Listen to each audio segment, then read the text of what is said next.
What's up YouTube, it's P4Flex, and in this video I'm going to try to explain the role that race plays in boxing. I've spoken on race before in this video and even spoke about boxing briefly in that same video and want to clarify now that I actually understand the sport well along with its history. Disclaimer, if you are a racist, get lost. No one wants you here.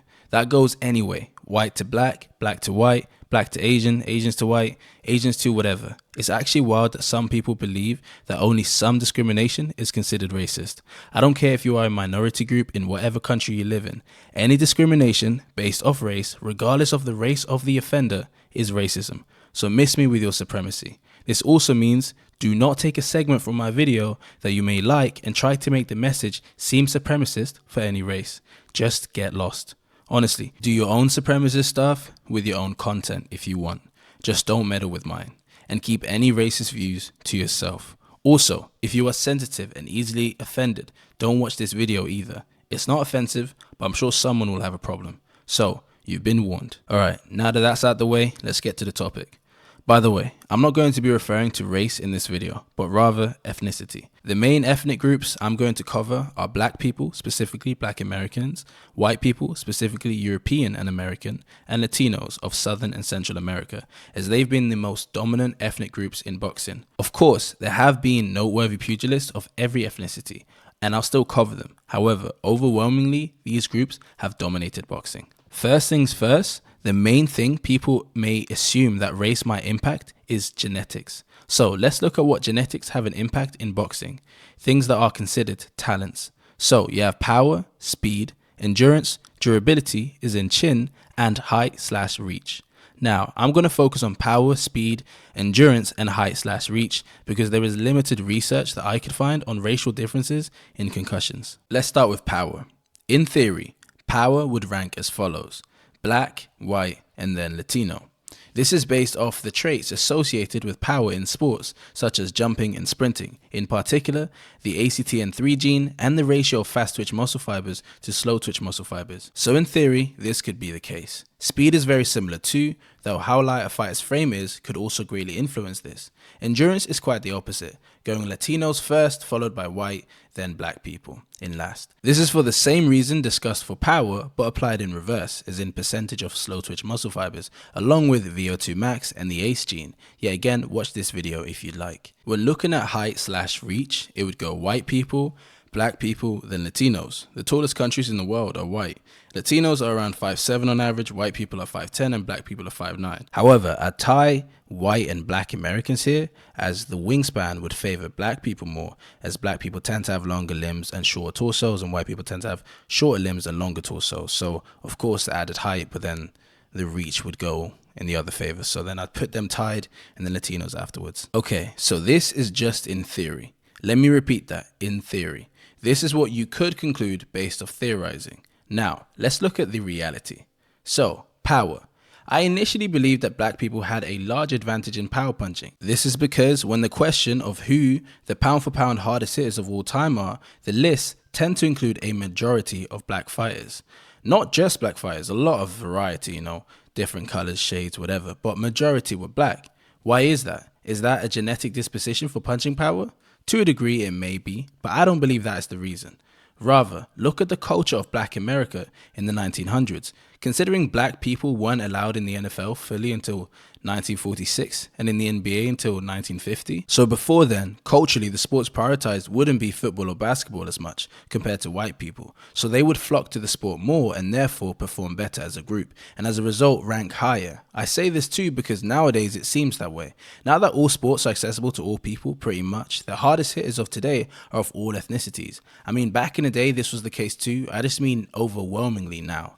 10 of the hardest hitters of recent times are Tank Davis, Inoue, Triple G, Canelo, Wilder, AJ, Beterbiev, Zhilei Zhang, Ryan Garcia, and Terence Crawford.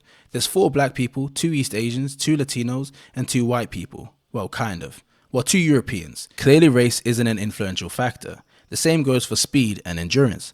Height does play a role though. There are fewer Latino champions in the heavier weight classes because they don't typically weigh as much as they aren't as tall, hence why heavyweight champions tend to be white or black. But within the weight classes, it doesn't really matter at all. So in my opinion, race or ethnicity doesn't play a huge role on the genetics of a fighter. Why? Because unlike other sports, boxing is largely individual. The individual picks a sport. There isn't a collegiate program for boxing as there is in wrestling and other sports. You gravitate towards it, and you likely won't gravitate towards something that you have no talent in whatsoever. On top of that, things like power, speed, and endurance are nuanced. Power is largely impacted by bone density, technique, timing, placement, weight, muscle insertions, and hip rotation, along with muscle fiber types. So there is a lot that goes into it, not just fast twitch muscle fibers. Speed is the same. Speed is not just the rate of force development, but also timing, technique, weight, fluidity, and relaxation. Endurance in boxing is not just physical, but also mental. It's in your ability to relax, not be too tense, and be more energy efficient. Unlike most sports, like basketball, rugby, American football, and athletics, boxing is largely based on skill rather than just sheer athleticism. Only rarely does the better athlete outperform the more skilled fighter. That's why fighters seem to peak between the years of 27 to 32. In other sports, that would be closer to 21 to 27, as it's just the physical peak. Whereas in boxing, it's where the physical athleticism can be at an elite level, while the skill and experience has reached top tier. Most of the time, skills pay the bills. So what you're saying is, race plays no role in boxing. And what was the point in this video? Nationality and culture are what play a role. As already addressed, Black America was very limited in the sports they could venture into. Boxing became one of their only athletic ventures, and this impacted the culture ever since. Hence why you don't see many Caribbean nationality holding black boxers at such heights, even though genetically they would be similar to Black Americans. There were Caribbeans in boxing, don't get me wrong, but most of the noteworthy Caribbean boxers were either born or raised in different countries most of the time. This is evident even in MMA. Leon Edwards was born and mostly raised in Jamaica, but took up fighting after moving to the UK. This is also why Latinos have been so successful in the sport of boxing. Mexicans, for example, are huge in boxing, no doubt due to culture. Their culture also plays a huge role in how they fight. That come-forward, aggressive Mexican style of boxing is cultural, not genetic. The culture dictates whether other sports will compete for the best athletes. So, culture has had a major impact on their success as a result. That's the same reason you don't see many boxers from Thailand. They all just do Muay Thai. Are people from Thailand genetically superior in Muay Thai? No. That's just their national sport. If it was a genetic thing, it would be hard to think that an Englishman would be able to have such great success in the sport. So, ethnicity, or rather nationality, tend to play more of a cultural role. But what plays the largest role? The individual. The individual person chooses to put on the gloves and boots and put his mind and body through hell. This plays the largest role. Through all the different colors, shades, and nationalities of all boxing world champions, they all have one thing in common. They are all extremely hardworking, extremely resilient, and extremely driven. Well, that's three things. Even the uncrowned champions were cut from that cloth too. As for champions, one of my favorite champions is Marvin Hagler. His discipline and aggression were amazing. Comment your favorite fighter and why, along with your thoughts on this video. If you enjoyed looking at racial differences in sports, check out Team 3D Alpha. He never shies away from the more taboo topics. I hope you enjoyed the video. It's B4Flex, and I'm out.